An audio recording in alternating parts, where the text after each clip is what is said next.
Excellency, I'll request that we remain standing as I now call Father Charles Mundia to lead us in a short word of prayer before we take our seats and proceed with the next part of the program. Welcome, sir. In the name of the Father, and of the Son, and of the Holy Spirit. Amen. Almighty God, we come before you in thanksgiving for the many blessings that you've given us, for the gift of life and health and well-being. We want to thank you in a special way for His Excellency the President and for his family, as we pray for an abundant share of your blessings upon them. We want to pray for the leadership and for each one, and an abundant share of your blessings upon them. We want to pray for Strathmore as a family, for the leadership of Strathmore, and for the staff, the students, our partners, and all our benefactors, that you may bless them abundantly. We humbly ask you to bestow the gift of wisdom to policymakers, wisdom and knowledge to the students learning these revolutionary skills, and generosity to the citizens who will use these innovations promoted through this summit for the common good of the nation. Let the light of your divine wisdom direct all their decisions and shine forth in all that they do. May you guide the deliberations of this summit. We commend to your unbounded mercy all the citizens of Kenya, that we may be blessed in the knowledge and be sanctified in the observance of your holy law. May we be preserved in union and that peace which the world cannot give. And after enjoying the blessings of this life, be admitted to those which will come in life eternal. We pray to you, who are our Lord and our God. In the name of the Father, and of the Son, and of the Holy Spirit. Thank you. We may kindly take our seats. Your Excellency, the President and Commander-in-Chief of the Defense Forces, Dr. William Samoei Ruto, the Cabinet Secretary for Trade and Investment, Madam Rebecca Miano, Your Excellency, Ambassador Meg Whitman, all members of the Diplomatic Corps, Principal Secretaries present, Cabinet Secretaries that may be present, the Vice Chancellor for Strathmore University, Vincent Ogutu, the Center Director, ILAB Africa, Dr. Joseph Savilla, the Africa Continental Free Trade Secretary General, His Excellency Wamkele Mene, all invited guests, distinguished guests, ladies and gentlemen. Your Excellency, sir, with your permission, at this point, allow me to now call Dr. Joseph Savilla to come and make his remarks as we proceed with the program. We can welcome him with a clap. Welcome, Dr. Savilla.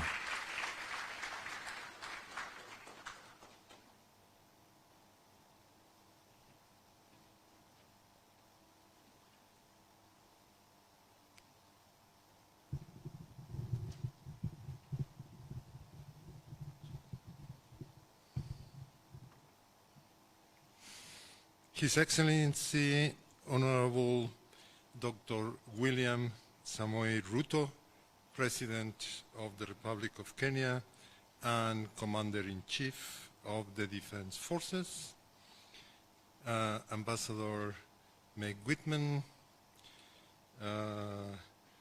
Vice Chancellor, Dr. Ogutu, Vice Chancellor of Strathmore University, all protocols observed.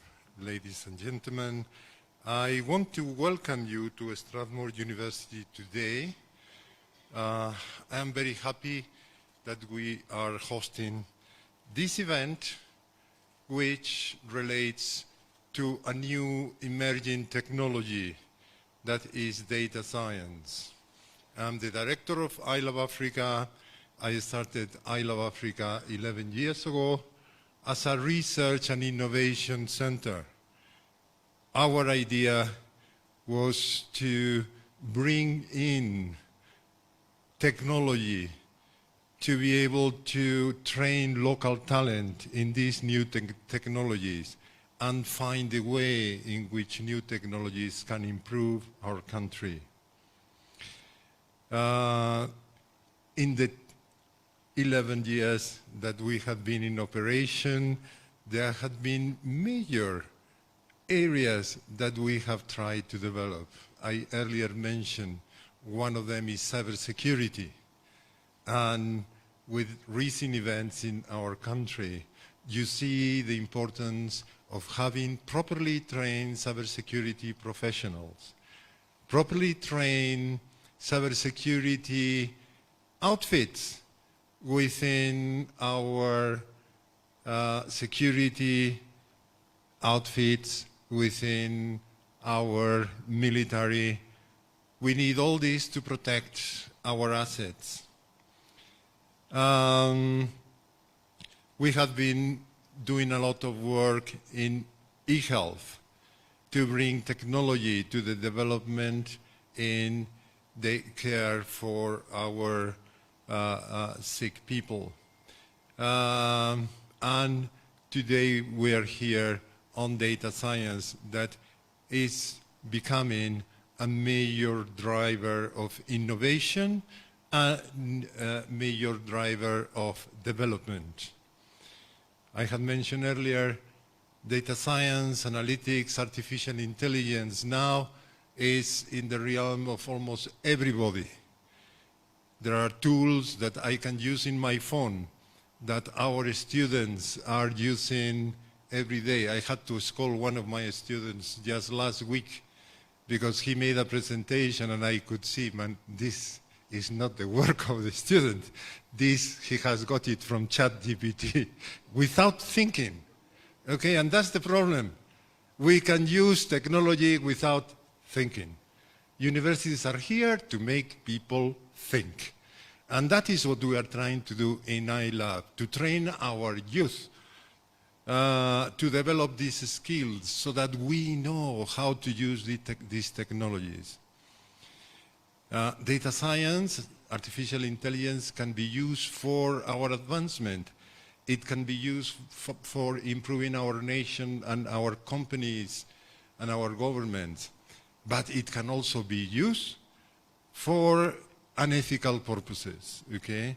Nowadays, cyber criminals are using artificial intelligence to write scripts and hack into other people's systems, okay? So there is a bad side to that. We also need to address the ethics of all these new technologies. So in iLab, we have been training young people.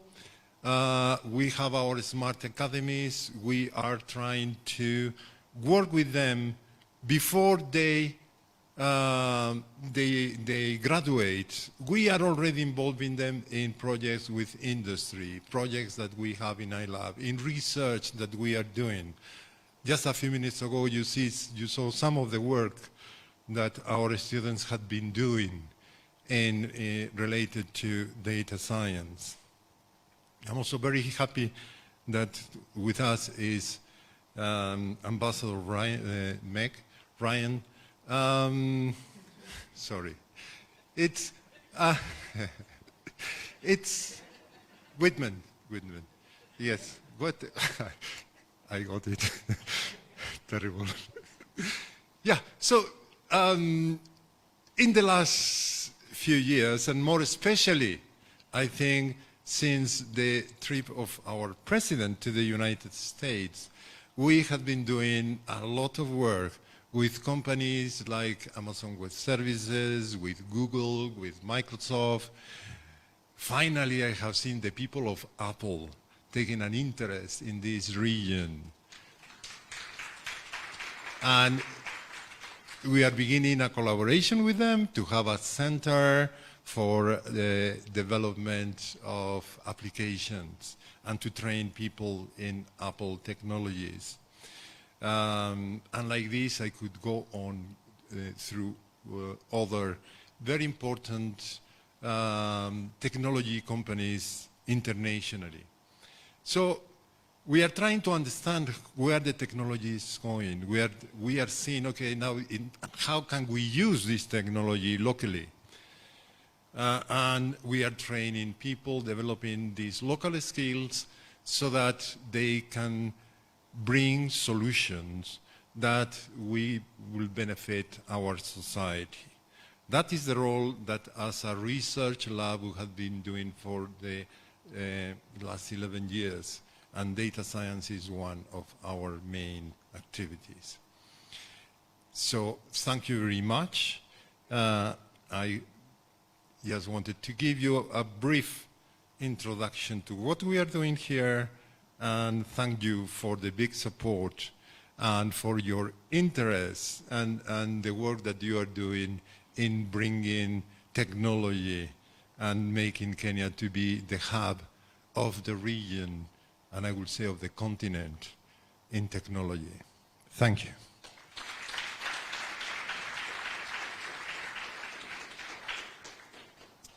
And I will now, oh, it's quite tall. And I will now call upon the Strathmore University Vice Chancellor, Dr. Vincent Ogutu, to make his remarks. Welcome, sir. Tumkaribishe Kikenya na kwa makofi.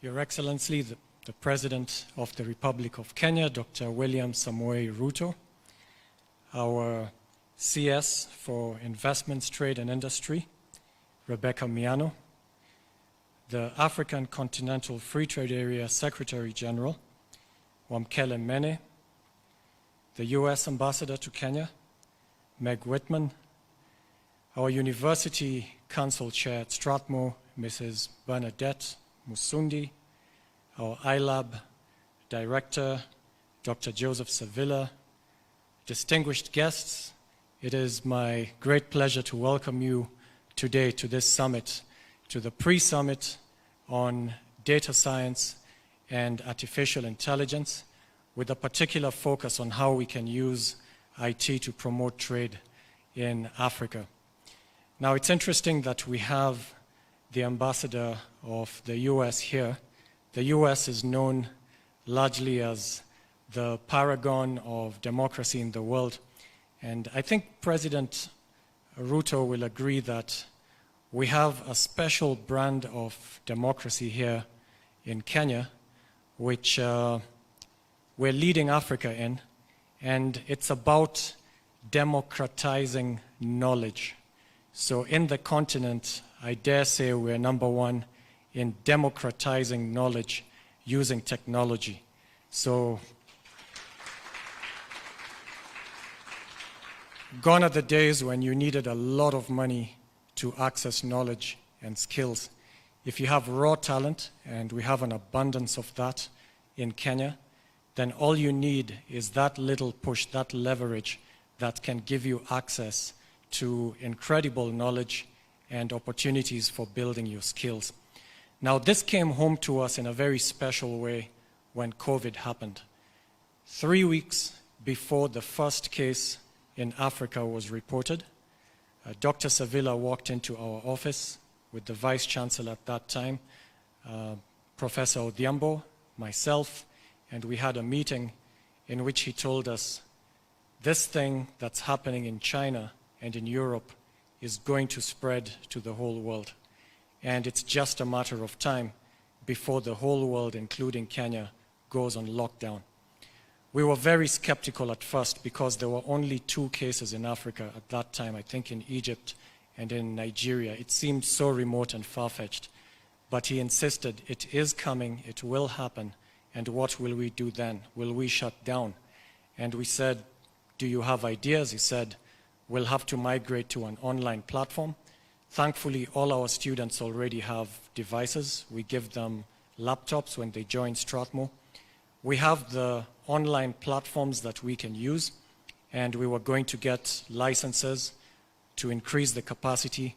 What was lacking was training our lecturers in the ability to do that, to teach online and to have our students learn how to learn in real time online.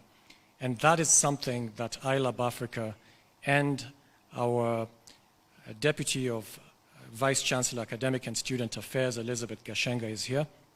They all embarked on this training program an ambitious training program to just rush everyone through this training. And sure enough, 3 weeks later, the first case was reported to Kenya, and the president put the whole country on lockdown, and we were actually asked that Monday to shut down the university. So we told everyone, go home, be safe, we'll give you time to reach home. The following Monday, classes resumed. So we were the first institution in Kenya to resume educational services. And then part of what we did was to address the limitation that we had. We had the online platform, we needed cheap internet. So we created a data bundle that would be a quarter the cost of the data bundles that were being sold by Safaricom. And they told us, oh no, they'll be watching Netflix and YouTube. We said, not really.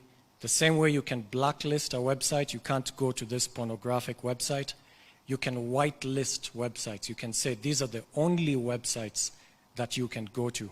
And so we started whitelisting websites like Wikipedia, Strathmore.edu, Zoom.com.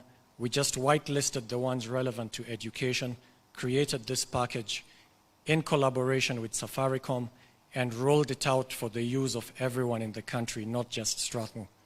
So I'm telling you all this just to let you know how much Strathmore tries to use the knowledge that we have here to serve our country. And now we have the privilege to serve our continent as well. I'm so pleased that you're here, Secretary General, and we really want to promote trade in Africa. That will help all these different economies to grow and then to provide the much needed services that the respective countries need. And we are happy to provide our expertise in technology to make that possible. So I'd like to thank you all very much for joining us today as our President launches this summit and launches this very important discussion that we have. We enjoy the partnership that we have with you. We could never do it alone. The reason you come to a university is because it's a trusted space. It is an institution that simply wants the truth to be known, to be understood, to be leveraged for progress. We have no political agenda, no any other agenda you might think of, except to just advance the cause of progress and science and humanity. And so that's why you come to us. We're a hub where we bring together government and industry and communities. And you play your part in whichever way it is by helping us tap into your knowledge, tap into your expertise, the resources that you can give us to make all these ambitious projects become a reality. So thank you very much for your presence here today, and I welcome you all very warmly to Strathmore University.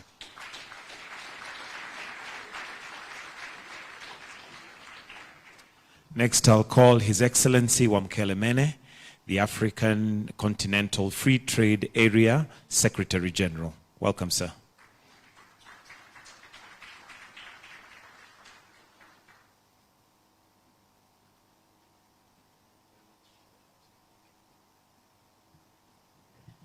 Thank you very much, Master of Ceremonies, Your Excellency President Ruto, Cabinet Secretary, Yona, Vice Chancellor of the University, the senior leadership of the University, private sector, distinguished ladies and gentlemen, Excellencies, High Commissioners and Ambassadors. I want to also recognize High Commissioner of Kenya to Ghana, High Commissioner Marine, who's here with us. I'm most grateful to be here today because of what Professor said, and that is that universities are at the heartthrob of societal critiquing and advancing societies. And in particular today, the focus is on digitization and how we can ensure advancement of our continent, deploying digital tools and enhancing our digital skills to boost intra-Africa trade. And allow me a few minutes to just set out to you what we have done in the AFCFTA Secretariat and what we will continue to do to deploy digital skills to accelerate the integration of our continent. In May 1963, our founding mothers and fathers met in the historic city of Addis Ababa. And the principal objective, of course, at that time was to defeat colonialism, push back colonialists. And as I always say, with the defeat of apartheid in South Africa, our founding mothers and fathers arguably achieved their objective, except one.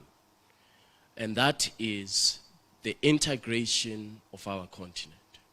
And so if you review the founding instruments of the Organization of African Unity, they say Africa must establish a single payment system, that Africa must establish an integrated market. This is in May 1963. And so under the leadership of our heads of states and government, we are beginning to put into action those founding objectives of the Organization of African Unity. And what is interesting is, as far back as May 1963, our founding fathers and mothers said, we have a continent that has 42 currencies. How do we make sure that we trade? As we speak, in order to trade, if you are in Kenya, you want to trade with somebody in Ghana, where I live, you have to buy a third currency. So we trade amongst one another using a third currency, and the cost, or currencies, and the cost we estimated to be close to $5 billion annually. So what we have done, working with Afrexim Bank, under the leadership of Professor Orama, is to introduce to our heads of states and government the payments and Pan-African payments and settlement system to enable digital payments in local currency. Wherever you are on the African continent, you trade in your own currency. This is a significant step forward in digital innovation, in ensuring that we deploy digital skills and tools for inclusive trade. The majority of beneficiaries of the Pan-African payments and settlement system are small and medium enterprises and young entrepreneurs who cannot afford the cost associated with currency convertibility. This is a very important development in the history of our continent that resonates, as I say, with the founding objectives of the Organization of African Unity. It is, of course, a matter of regret that it has taken us this far to advance on some of those long-standing objectives. The second observation, again in respect of digitization and digital tools, the ministers of trade are currently negotiating a protocol on digital trade. That protocol on digital trade will provide the regulatory framework, the legal framework, the market access for digitization of the African continent, as well as establish the requisite digital infrastructure to ensure that the millions and millions and millions of young Africans who are at the cutting edge of digital innovation, that there's a platform to support their work. I hope by the end of the year, the Ministers of Trade will conclude negotiations of this protocol, and then we present it to our heads of states and government in February next year for them to adopt it, and we begin to implement the protocol. And some of the features of the protocol include payments, data flows, so that data can flow, can be processed, managed, and moved around the African continent. It is estimated that Africa, by the year 2035, will require 700 data centers. And those data centers must be located throughout the African continent so that we spread the benefits. More and more young Africans are trained as software engineers, and we transition Africa's economy completely to become a digital economy, as is predicted, where we deploy and aggressively implement the protocol on digital trade. And so Africa has an opportunity. We have a very, very unique opportunity in accelerating digitization, I was saying the other day that there is no reason why Africa cannot be as competitive or even more than Dublin on data centers, on management of data, and flows of data. This is the lifeline of our continent going forward. And so the mandate and what we are launching today under the leadership of His Excellency the President entirely resonate and is consistent with not just the objectives of the AFCFTA, but the long-standing objectives of the Organization of African Unity. The third point that I would mention, again in respect of digitization and trade. President, I was invited by Frank, the former CEO of Trademark Africa, then it was called Trademark East Africa, to visit the port of Mombasa. And what I saw was remarkable, how the East African community and Kenya, in terms of innovation for customs systems. You could be at the port and there is a digital center that tells you how many trucks are coming in, how many trucks are leaving the port, improving the efficiency to a very, very large extent. Now, if we look at across the African continent, the reality is that the story is not the same. So we have to rely on Kenya and the EAC to lead in the area of customs systems digitization. There are some parts of the continent where there is a one-stop border post. The immigration officials, the customs officials are seated next to each other. But the pile of paperwork is this high. And that is because of lack of interoperability of systems, lack of digitization of systems to enable more efficient trade. And so we have a very ambitious project to introduce digitization of custom systems, modeling on what has been achieved here in Kenya and the East African community. Here, I was told when I visited the port, 15 years ago, it used to take from the port of Mombasa to Kigali, Rwanda, it would take 15 days or 14 days.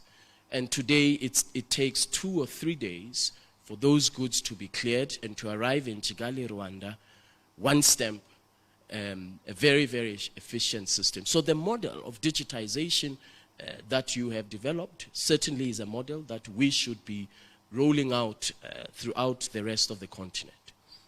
In West Africa, Abidjan-Lagos trade corridor, distance is 1,000 kilometers, 1,080 kilometers.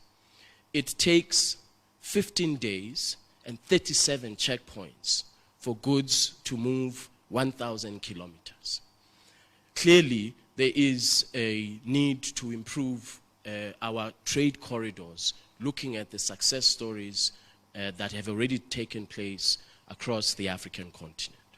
And so we look forward to working with you as a university, as thinkers, as research, to help us in the innovation of digitization of trade. I'm just a trade lawyer.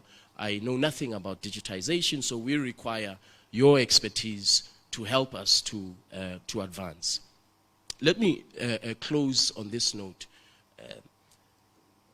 I mentioned 1963, May, the history of the Organization of African Unity and what was foresaw.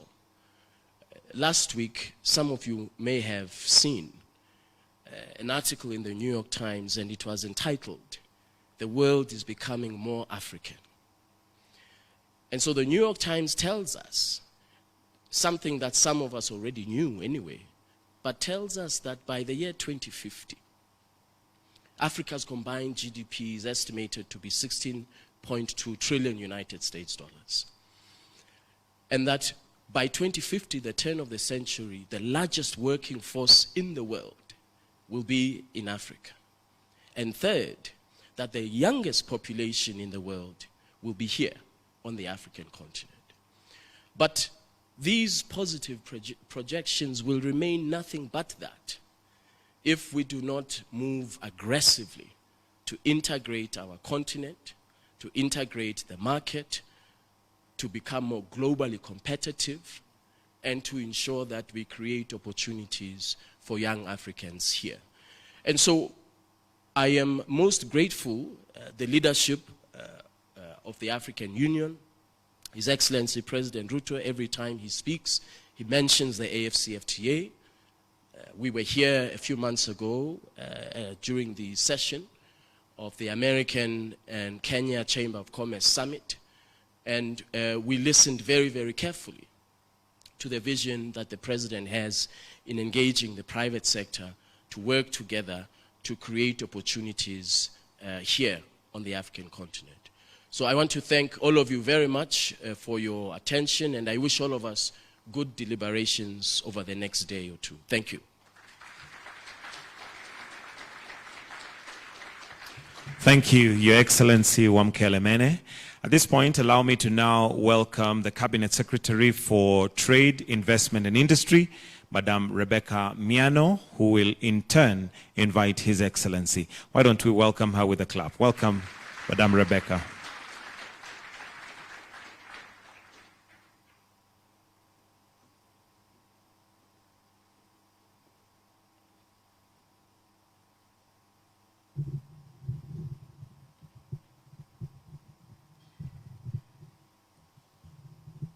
Your Excellency, the President of the Republic of Kenya, distinguished guests, ladies and gentlemen.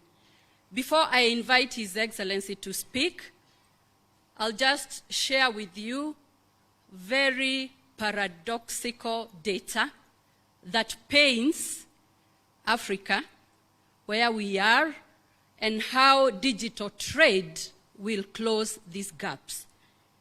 We all know that Africa's percentage of global population is 17%. And Africa's percentage of global landmass is 20%. Africa's percentage of global arable land is 65%. Africa's percentage of global renewable fresh water is 10%. And Africa's percentage of global natural resources and minerals, including renewable energy, is 30%. That's the Africa we are talking about. But Africa's percentage of global GDP is only 2.8%. Africa's percentage of global trade, just 3%. Africa's percentage of global passenger traffic is another 2.4%. Africa's percentage of global manufacturing is another 2.8%. Africa's percentage of global energy consumption, just about 3%. And finally, Africa's percentage of global food supply is just about 8%. And therefore, the discussions that we are having today, the discussions on research and innovation and digital trade, will go a long way in closing these gaps and moving from the 2%, the 1%, to double-digit percentages. And I do believe, truly believe, that the discussions that are going on here, and even together with the Secretary General, will pay dividend very, very soon. I want to congratulate Strathmore University for all the work that they are doing. And I am very happy to note that the AFCFTA is soon concluding the protocol on digital trade, and that will be catalytic in improving the figures that I have given. Your Excellency, as I welcome you, I want to inform you that the brains in this room can easily resolve and sort out and blow out all the problems we have in Africa. It's now my pleasure, my singular pleasure, to invite His Excellency to address this gathering. Karibu sana, Your Excellency.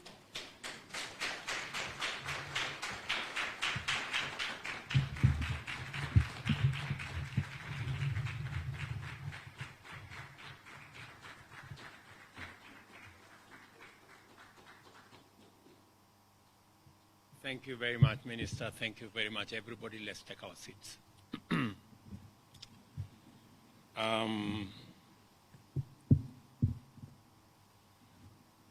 The Vice Chancellor of this great university, Dr. Ogutu, and the university leadership, Excellencies, honorable members present, ladies and gentlemen, good morning.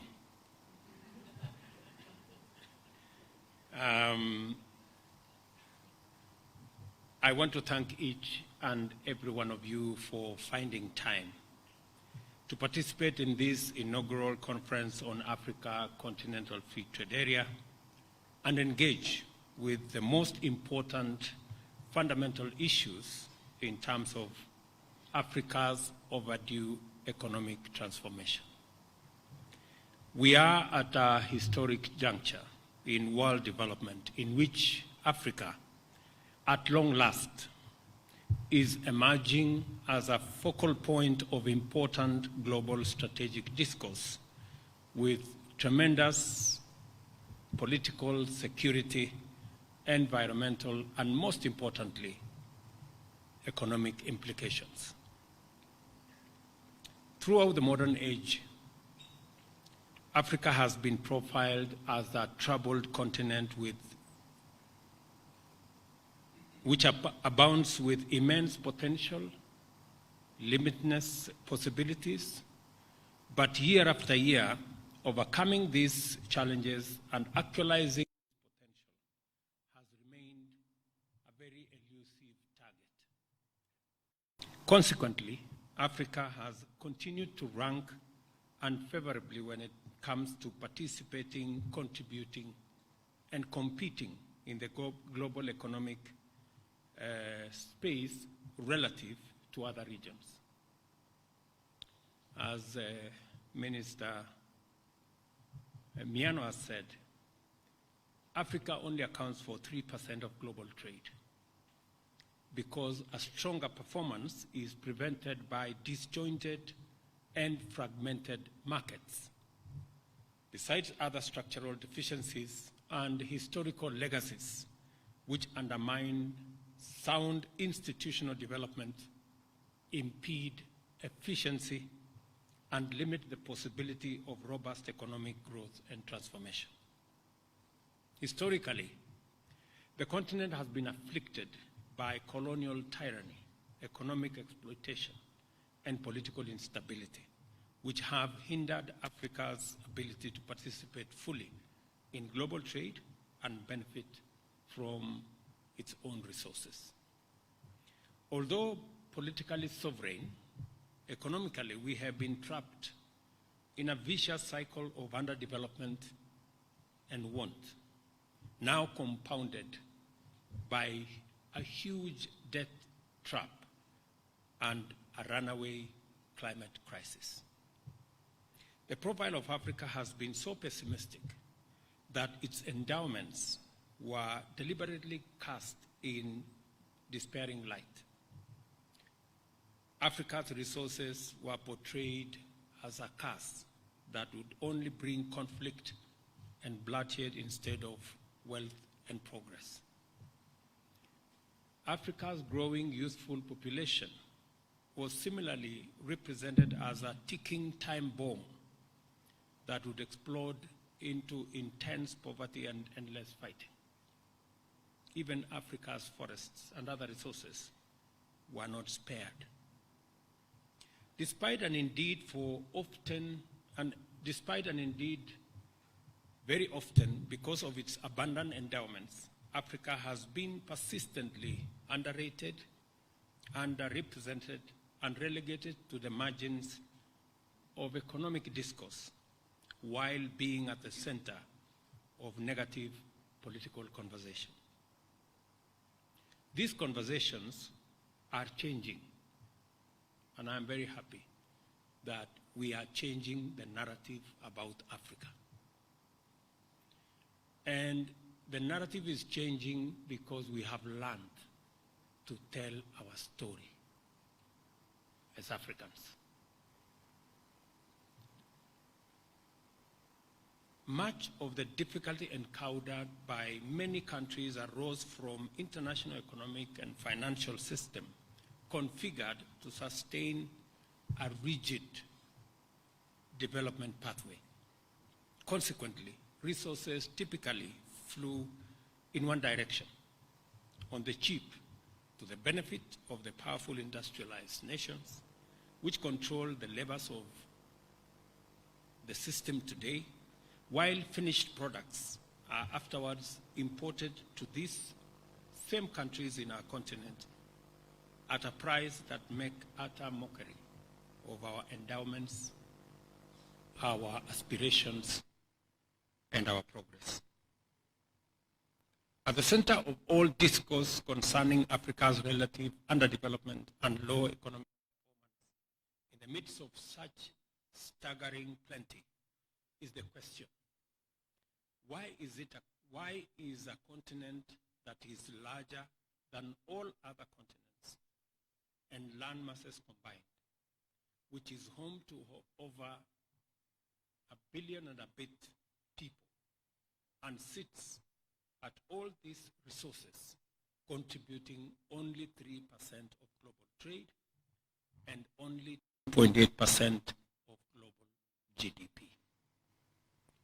That is the question we need to answer, and that is the question we've been working hard to answer, and this is the question we need Strathmore and the center that's going to be set up here to help us answer. As soon as one reflects upon this question, it becomes clear that there exists a connection between Africa's underperformance in absolute and comparative terms and the equally low levels of intra-Africa trade and investment. Let me give you examples. Between 1995 and 2017, intra-African trade grew from 10% to 17%. That is a period of 22 years. For perspective, consider that the next lowest region in regional trade is North America at 31%, then Asia at 59%, while Europe stands at 69, almost 70%. There lies the issue. We speak about EAC because, and that's what Michele here was referring to, we have tried to tear down the barriers to East African trade. And that is why today EAC, intra-EAC trade within the countries in EAC is at about 27%, the highest in the continent of Africa. But compared to where other regions are, you can see that we have so much ground to cover. The EU is a highly integrated market with a parliament, judiciary, and a single currency. And this unity is amply reflected by its GDP and levels of regional trade, investment, and integration. It has been clear for a while now that strengthening unity of African and deepening economic integration on a continental scale would confer on us tremendous opportunity and benefits on a scale commensurate with our stature, profile, needs, and aspirations.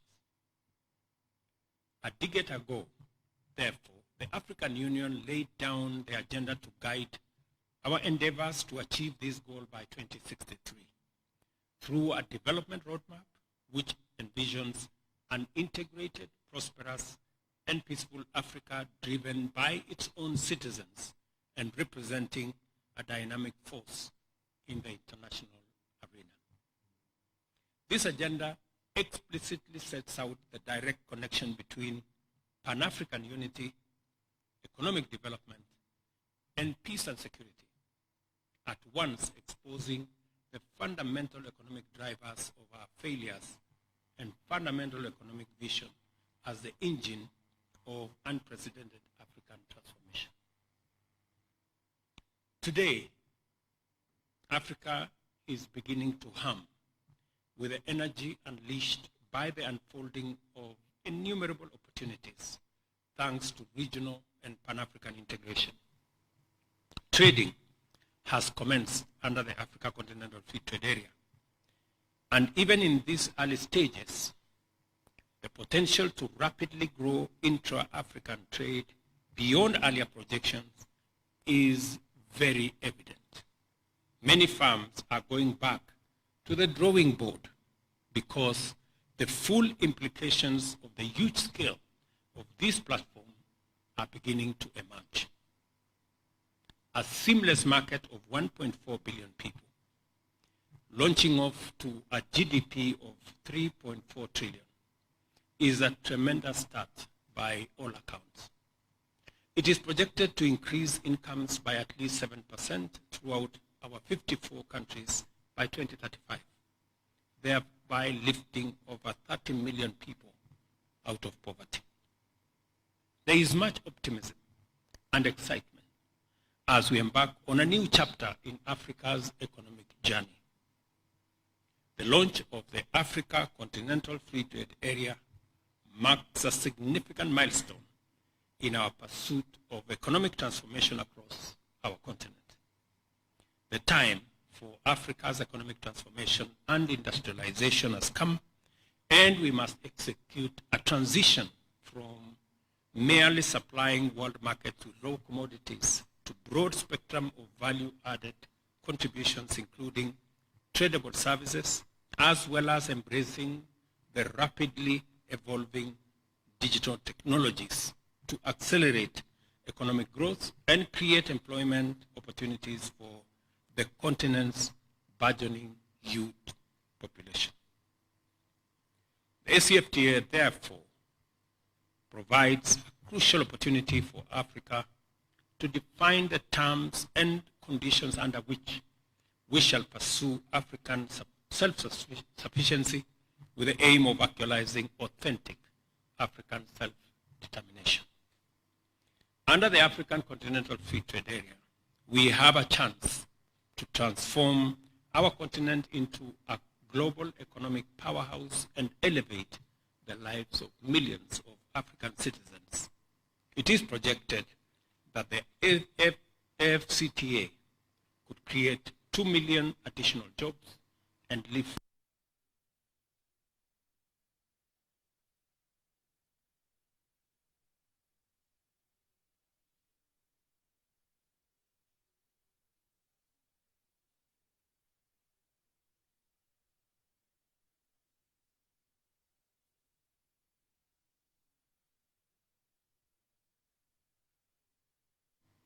a market of 1.4 billion people, as I said, and a combined GDP of US dollars 3.4 trillion, thereby creating unprecedented opportunities to accelerate economic growth and transformation, foster regional integration, and improve the lives of millions of Africans. We must see the Africa Continental Free Trade Area as more than just an economic integration initiative and a trade agenda. It is also a powerful symbol of Africa's unity and determination to chart its own path towards prosperity, and represents a revolutionary paradigm shift in our approach to development, where innovation, collaboration, and cooperation takes center stage.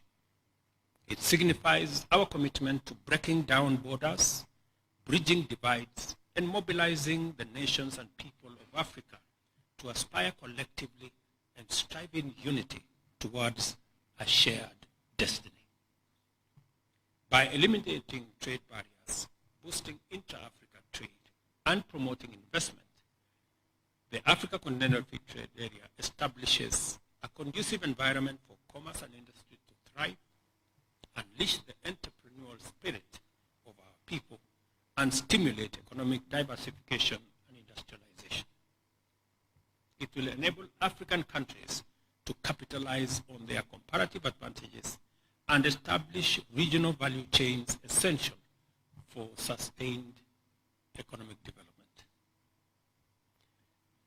The AFCTA is driving the emergence and definition of fresh global perspectives of Africa as a unified socio-political and economic entity, and as a result, everybody from statesmen and diplomats to investors and entrepreneurs are beginning to normalize a Pan-African track in their strategies, which shifts the scale and horizon to undertaking a new paradigm.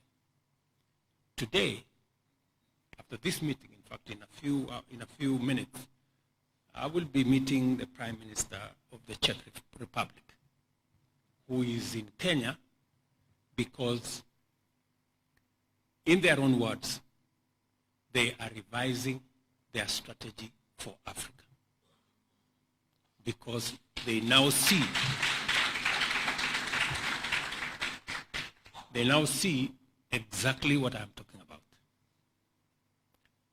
The reverberations of AFCTA are intense and have caused walls, barriers, and obstacles to collapse and give way to bridges, ladders, and pathways to opportunity to reverse the current trends in poverty, inequality, and underdevelopment in our continent. And this is why this summit in Strathmore is important, because we want to bring on board the intellectual capacities that we have, the space around trade, and the leverage we can get from technology to come into play so that we can leapfrog some of the challenges others have had and be able to tap into the space that exists, turn our potential into opportunity, and opportunity into tangible benefits for our continent. With a median age of 19, Africa is the youngest continent that is growing younger every year. Millions of educated and purposeful young people stand in need of meaningful employment. A life of poverty in the midst of all the evident untapped potential is totally unacceptable for these young people. AFCTA gives us the opportunity to transform Africa's youth bulge from a ticking time bomb to a generational asset and a demographic dividend. African countries have natural resources that are typically extracted and exported as raw materials for production abroad. Africa also has abundant renewable energy resources that are clean and green. We are literally the zero carbon factory of the world in waiting. We are not just waiting, but preparing eagerly for the opportunities to employ our youth, attract investment, grow manufacturing industrialization potential, and power the next phase of global green industrialization revolution.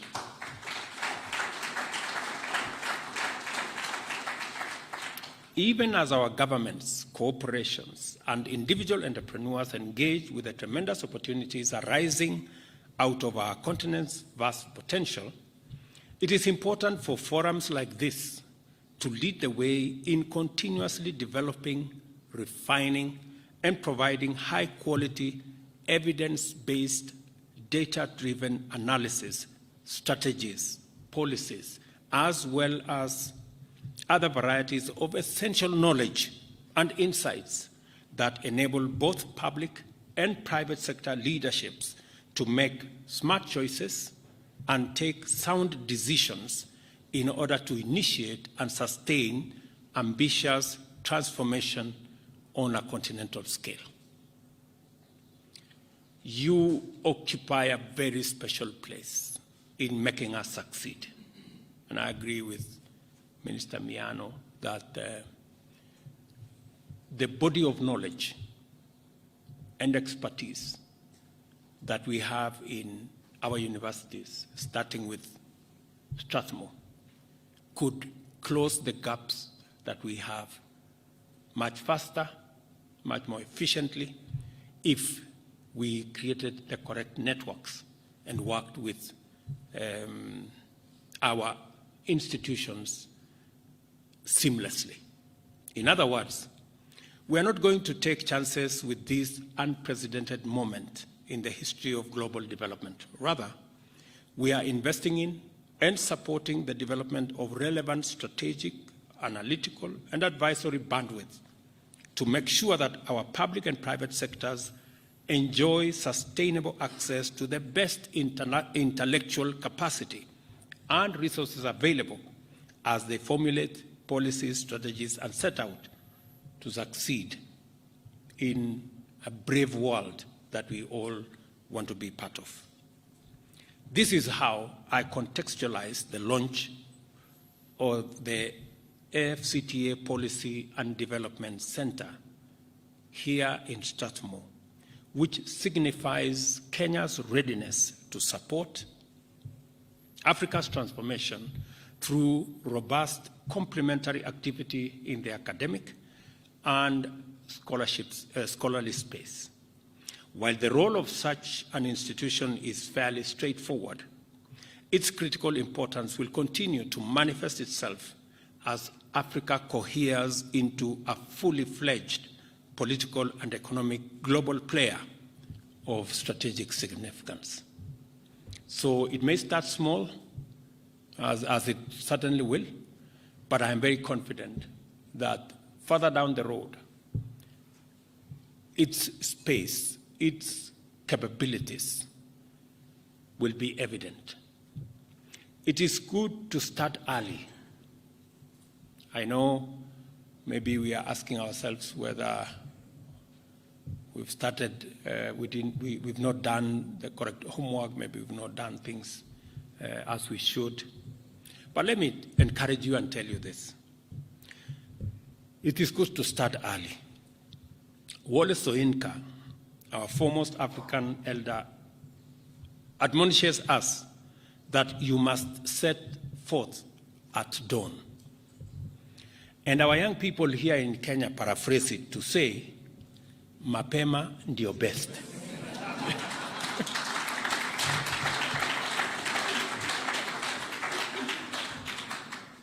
So, even as we behold the magnitude of Pan-African integration, we must also undertake domestic transformation, not only to drive rapid economic growth, but also to create sustainable local capacity to exploit every emerging opportunity at the national, regional, or continental levels.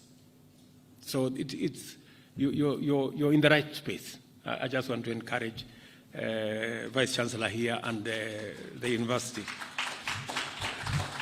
And I also want to persuade you, therefore, that our bottom-up economic transformation agenda is both a coherent, standalone, self-sufficient plan for unlocking opportunities in Kenya to drive unprecedented economic development, and also a mechanism to enhance our national capacity to participate meaningfully in Pan-African investment, commerce, trade, and also in the industrial space. We want to be ready to work, invest, manufacture, and trade at every level, in every sector throughout our continent.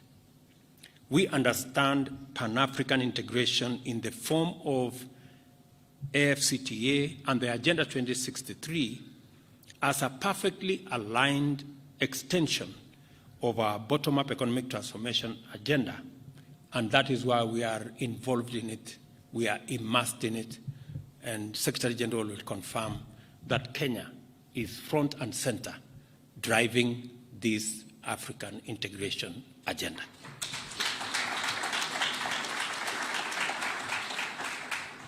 Early this year, in February, during the Ordinary Assembly of Heads of State and Government, we adopted accelerating the implementation of Africa Continental Free Trade Area as the overarching theme for this year. I am delighted by the great momentum to rally and establish key institutions that will enhance the implementation of this program. It is also encouraging to learn that an important facility, the ACFTA Adjustment Fund Corporation, has already been launched and is domiciled in Kigali, Rwanda. And here today, we are launching one of the most critical institutions that will significantly catalyze the implementation of AFCTA, the AFCTA Policy and Development Center here in Strathmore.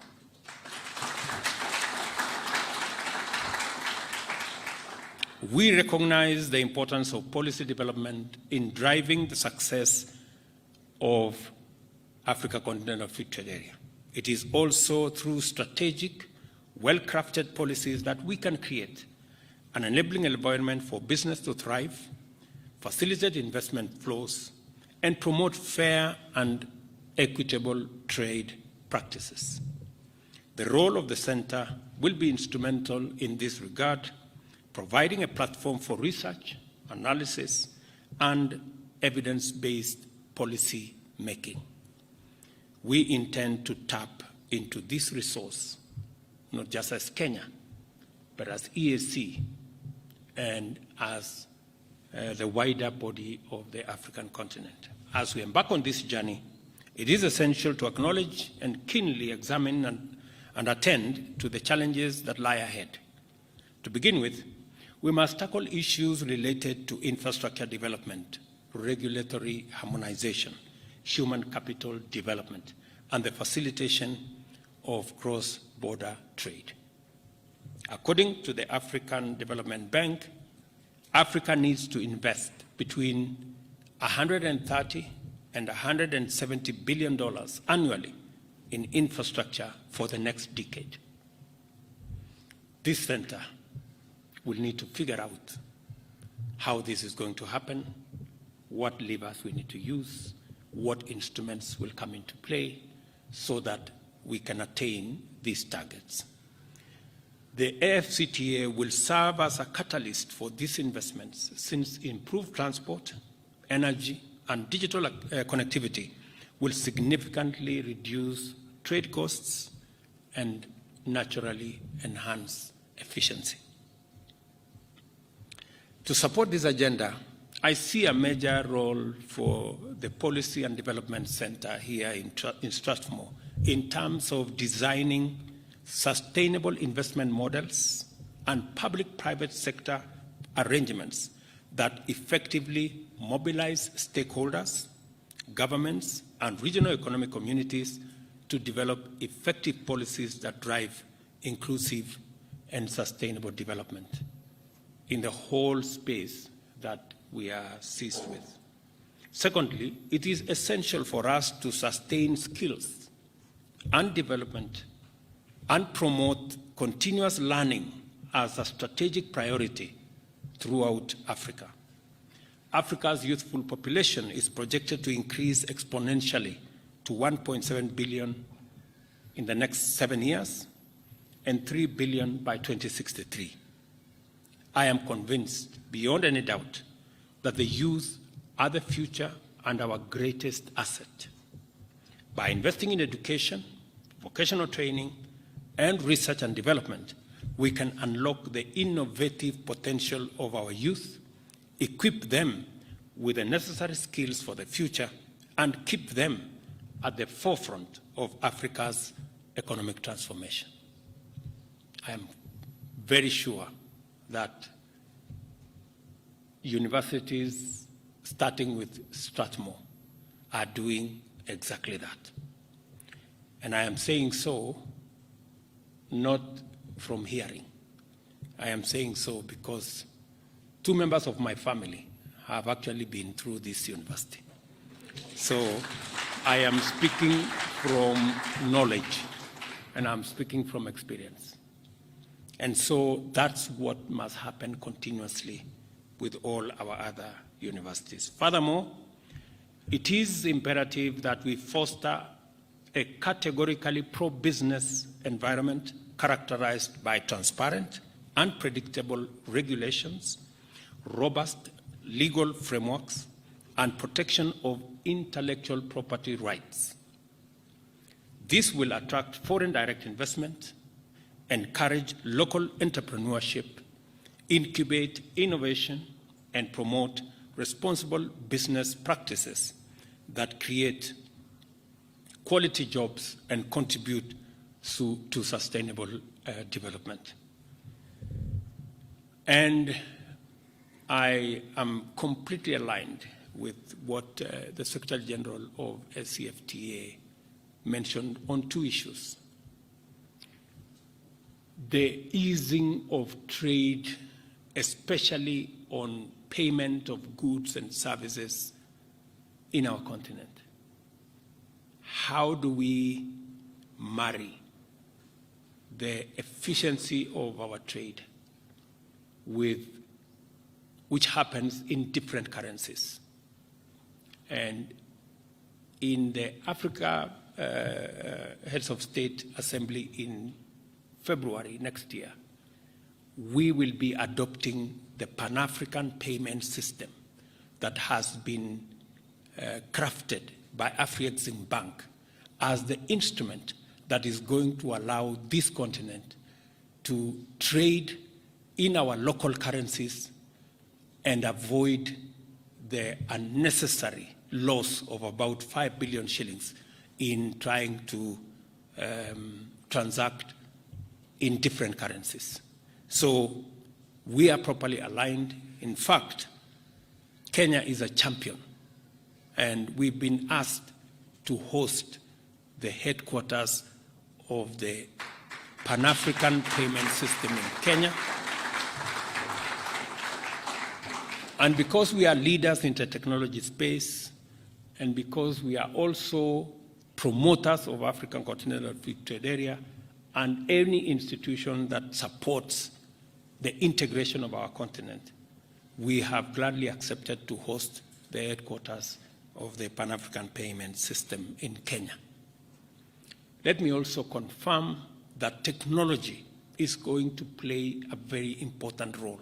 And that is why I agree that the ministers are going to conclude on making sure that we bring legislation, we bring regulation, and we agree on how technology is going to support our trade capabilities and possibilities. And as a result, the whole tech space is a space that we must pay very special attention. And it is the reason why I traveled to America, to the Silicon Valley, with the assistance of my good sister Meg, so that we can speak the language of technology to the leading companies globally. It is the reason today the chair of iLab here says Apple is looking at opportunities in Kenya. They have never imagined that they can look for opportunities in Kenya. But because of the profile we have created, because of the pitching that we have made, and because even them, they can now begin to see opportunities in Africa, because that's where the future is. We are now beginning to leverage on interests in our continent. I want to confirm that Kenya is already aligned in terms of data centers. We've already committed 1,000 acres in Naivasha for the development of data centers with green energy, because we believe that this is a service that we do not need it just for Kenya. We need it also for the region. And this is one export. We can also export globally. This is one export we can export to America, you know, and we can balance our trade, and we can export to Europe. And that's a space that we intend to take charge and make sure that we deliver on it. And so technology is going to play a big role, making sure that our business people are not unnecessarily encumbered by looking for this currency and that currency to be able to trade. We will try and see whether we can take that out of the equation so that they can concentrate on enhancing trade between all our countries. So we are properly aligned. We are, Kenya is in the right space for us to be able to move this forward. And I want to ask all our institutions to work with us in building the institutions that will support our progress, that will support our development nationally, regionally, and globally, because we need the input of everybody. I believe that the launch of the Africa Continental Trade Area Policy and Development Center represents a pivotal moment in Africa's development journey.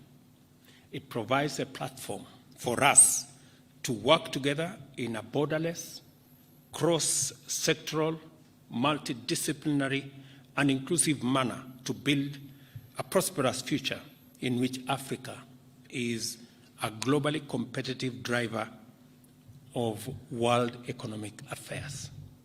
And I welcome all of us to put forward your best ideas, your best perspectives, your best insights in making sure that this works, not just for Strathmore, but not just for Kenya, but ultimately for our continent and for the world.